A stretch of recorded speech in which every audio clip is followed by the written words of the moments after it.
Fid-dinja tal-lum qed naraw awment ta' ideoloġiji nazzjonalistiċi u favur il-Kristjaneżmu, imma wkoll min jieħu vantaġġ minn dan biex jippromuovi ideoloġiji razzjali.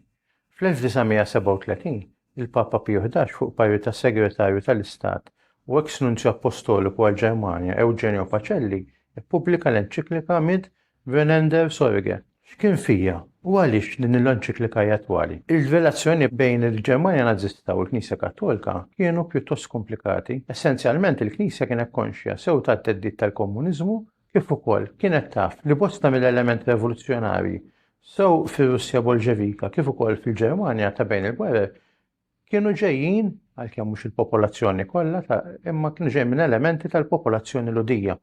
Il-Nazzisti setgħu deru alleati naturali, imma kien hemm numru ta' affarijiet li ma kinux jirriżonaw. Il-patriottiżmu lejn il-pajjiż li bosta Kattoliċi kienu jħadnu kien wieħed ibbażat fuq l-ordni naturali ta' nazzjon, miġbur u mħares fil-liġi u l-imħabba tal-Alla.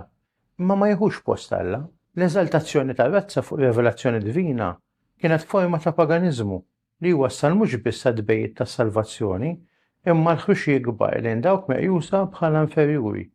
Dawn l-idejat ma twildux ma' Hitler u l-moviment tiegħu, imma kellhom eruq f'ċertu interpretazzjoni tan-nazzjonaliżmu Ġermaniż li kien jeżalta wisq l-idea tad-demm, mħallat mal-idea darwinjani tas-sopravivenza ta' minu b'saħħtu. L-apiċe ta' dan kollu intlaħaq fil-famuża Kulturkampf, ġlieda bejn il-Knisja u Stat li bejn is-snin 70 u 80 tas-seklu 17 infurjat fil-Ġermanja. Madankollu il-Kattoliċi dejjem urew lealtà lejn l-Istat. Kienu tawsihom fl-ewwel gwerra dinjija u fil-perjodu mqalleb ta' wara l-gwerra. Piju XI, Eugenio Pacelli u l-Papa, il-Papa Piju XI kellu l-pariri tas-Segretarju tal-Istat Eugenio Pacelli li kien nunzju fil-Ġermanja kien wara mħabba lejn il-poplu Ġermaniż, speċjalment fis-snin ta' nkwiet u instabilità ta' wara l-ewwel gwerra dinjija. Fl-1933, kif Hitler ħal poter fideh, sar konkordat li fih ingħataw garanziji li l-Knisja Kattolika li permezz tagħhom setgħet topera b'mod ħieles. Iżda ftit wara bdew restrizzjonijiet. Dawn kienu minħabba l-mod kif l-Istat beda jiġi eżaltat fuq il-Knisja, ir-razza fuq il-liġi tal-Alla u r-razza fuq ir-rivelazzjoni divina.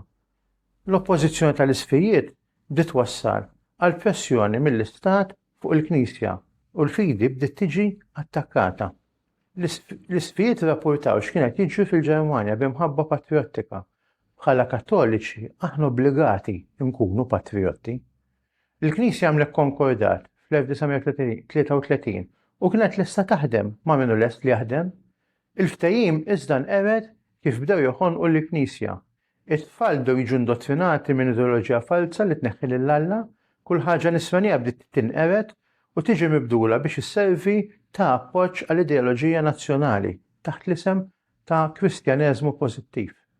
Tant li fl-1937 il-Papa ħareġ enċiklika speċifikament immirata għall poplu Ġermaniż. Mid Venander Sorge. Dawn il-movimenti ġew kondannati għax jeżaltaw ir-razza u n-nazzjon qabel Alla u huma jattakkaw ix-xhieda l-integrità tal-fidi nisranija billi joħolqu interpretazzjoni razzjali tal-kelma tal-Alla.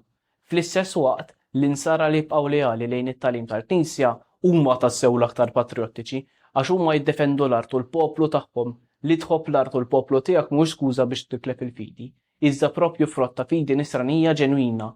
Kif kien qal Dr. Plinio Correa de Oliveira fil-1938, in-Nażiżmu għandu ġenealoġija tal-mostri għaliex huwa eredi ta' kurrenti rivoluzzjonarji antikristjani.